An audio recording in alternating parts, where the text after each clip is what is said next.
Hey, it's Drybear. And there are a lot of very powerful items in Diablo 4, and I'm sure I don't have to remind you that some of them are rarer and harder to acquire than others. The lifeblood of the game is actually seeking out very well-rolled yellow items that you can then imprint on with legendary powers to become strong legendary items, and above that, there are unique items that have stats that cannot be rerolled and passives that cannot exist on legendary items alone. While many people are searching for their Tempest Roar or their Howl from Below to get their build to work just the way that they want, there are some mega uniques that are exceptionally rare that have insane passives on them, and we now have some information on how these drop and how to get them. So today I'm going to go through everything that we know about them from the class designer putting information out on Twitter, as well as giving my own perspective on what I think these are going to be for us in the future. But first, you should come hang out with me on my live stream. I'm live every single day on twitch.tv/Drybear. If you don't come hang out with me in the community,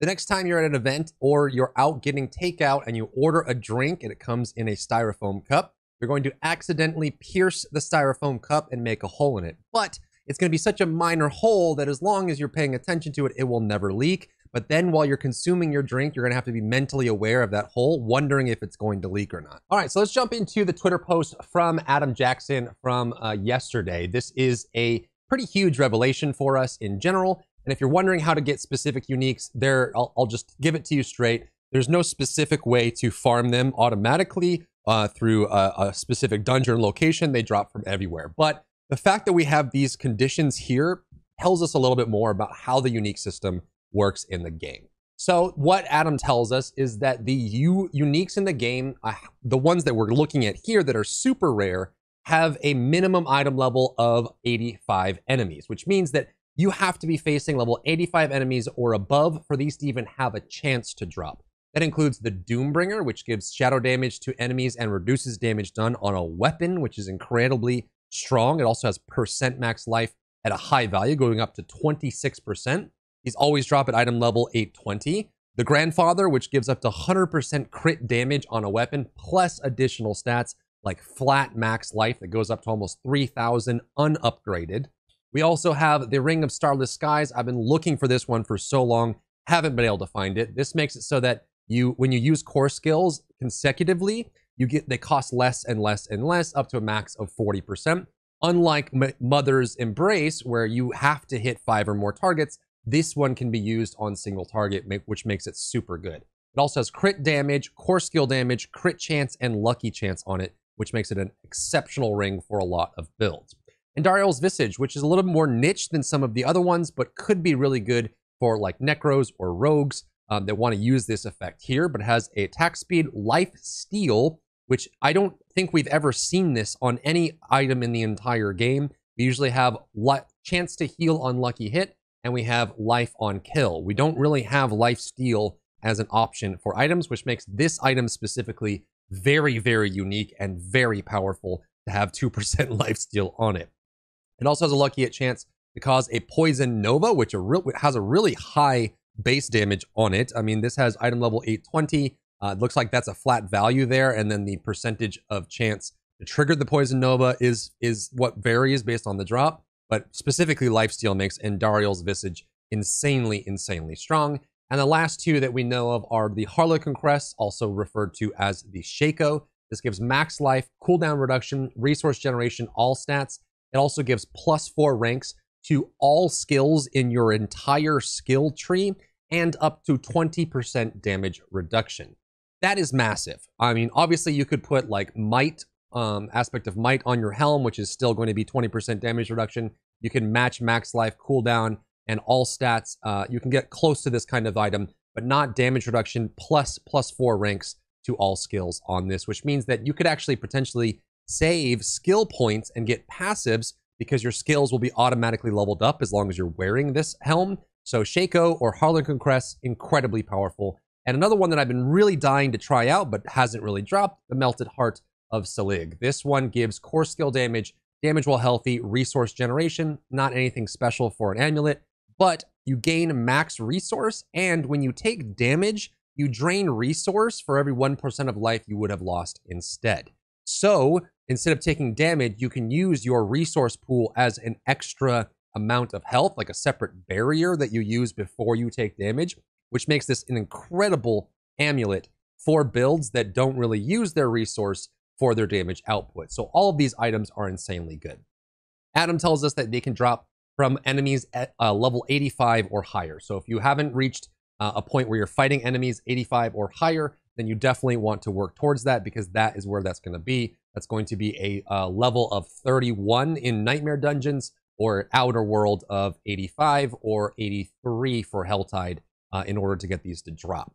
You get them anywhere, you get a regular unique. They are available. All enemies can drop them as long as they're 85. And there's 6 of them, which we just walked through. They all have a base item power of 820. However, this is kind of crazy because the game already has hundreds of millions of hours. It has been playing globally for several weeks, and we only have documented drops of a few of these in a handful of like 3 to 4 cases that have been confirmed by the devs. So with that many people playing that long across the entire globe, and we only have single-digit drops of these, that tells you that the average person being able to get these is next to nil. It's almost negligible that these are going to drop, which by itself feels pretty bad, I'll be honest. I mean, some of these are obviously very strong. Depending on the build that you're running, you definitely want them in your build, but the big question is, why are they so rare, and why did they set it up this way? I know a lot of people that are pretty frustrated about this. My theory on this is that as you go up from World Tier 3 to World Tier 4, some uniques and legendaries, mostly uniques, can only drop if you're level 70 or above, which means that when you're in World Tier 3, you're level 55, you're looking for things like Tempest Roar or whatever you're looking for. It's impossible for you to find it because you need to be a higher level, and more specifically, a higher world tier in order to get that to drop.